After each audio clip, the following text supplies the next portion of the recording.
L'un des plus grands trésors que l'être humain puisse posséder dans ce monde, c'est un cœur aimé par Allah. Le prophète, que la paix soit sur lui, a dit « Il y a dans le corps un morceau de chair. S'il est sain, tout le corps est sain. Et s'il est corrompu, tout le corps est corrompu. » En vérité, c'est le cœur. Ce hadith nous rappelle une réalité essentielle. Tout commence par le cœur. Mais alors, comment savoir si notre cœur fait partie de ceux qu'Allah aime? Comment reconnaître les signes d'un cœur pur, sincère et proche de son Créateur? Il existe des signes clairs et magnifiques qui montrent qu'Allah aime ton cœur. Et si tu retrouves ces signes en toi, sache qu'Allah veut ton bien, qu'il t'a choisi pour sa guidance. Mais si tu sens que ton cœur s'en éloigne, ne désespère jamais, car la porte du retour vers lui reste toujours ouverte. Premier signe, tu te sens étranger dans ce monde. Le prophète, que la paix soit sur lui, a dit « Cette vie d'ici-bas est une prison pour le croyant et un paradis pour le mécréant. » Quand ton cœur se sent mal à l'aise dans ce monde, que tu ne te reconnais pas dans ses plaisirs éphémères, que tu refuses de trahir ta foi pour plaire aux gens, alors réjouis-toi, c'est un signe qu'Allah t'aime. Un cœur aimé par Allah ne trouve pas son bonheur dans les choses matérielles, car il sait que ce monde n'est qu'un passage. Il se sent en exil ici-bas, car son vrai foyer est auprès d'Allah, dans les jardins éternels du paradis. Deuxième signe, tu détestes ce qu'Allah déteste. Un cœur aimé par Allah rejette naturellement ce qui lui déplaît. Il n'aime pas l'arrogance, la jalousie, le shirk, l'orgueil, ni la vantardise. Il ne prend aucun plaisir dans le péché et ne s'inspire pas de ce qu'Allah a interdit. Au contraire, il trouve sa beauté dans la soumission à Allah et ressent de la douleur quand il voit l'injustice, l'immoralité ou la désobéissance se répandre autour de lui.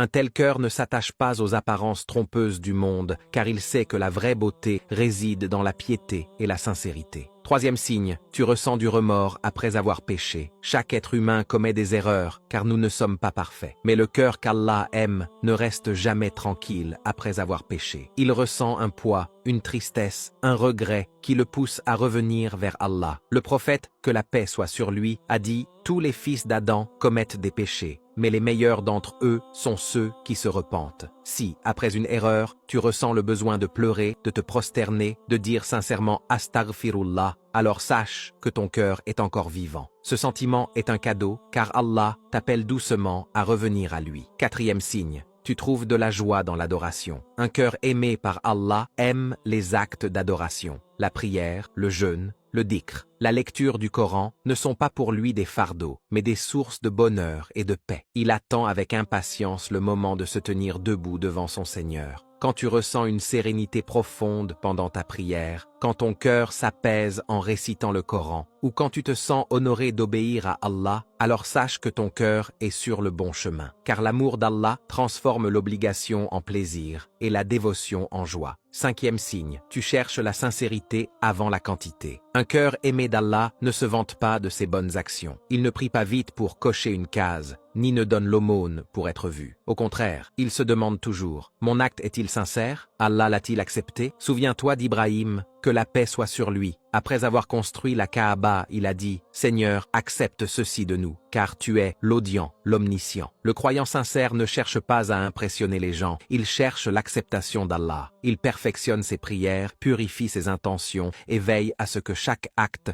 soit accompli uniquement pour plaire à son Créateur. Sixième signe, tu protèges ton temps. Le temps est une bénédiction immense, et un cœur aimé d'Allah le sait. Il ne gaspille pas ses journées dans la distraction, la parole inutile ou les réseaux sociaux. Il utilise chaque instant pour se rapprocher d'Allah, apprendre, se rappeler, aider les autres, faire du dhikr ou méditer sur la création. Même lorsqu'il marche, conduit ou se repose, il garde son cœur occupé par le souvenir d'Allah, car il sait que le véritable bonheur est dans le rappel du tout miséricordieux. En conclusion, mes chers frères et sœurs, si vous retrouvez ces signes dans vos cœurs, remerciez Allah et réjouissez-vous. Cela signifie qu'il vous aime et veut votre élévation. Et si vous sentez que certains de ces signes vous manquent, ne soyez pas triste. Revenez à Allah, implorez-le de purifier votre cœur et travaillez chaque jour à vous rapprocher de lui.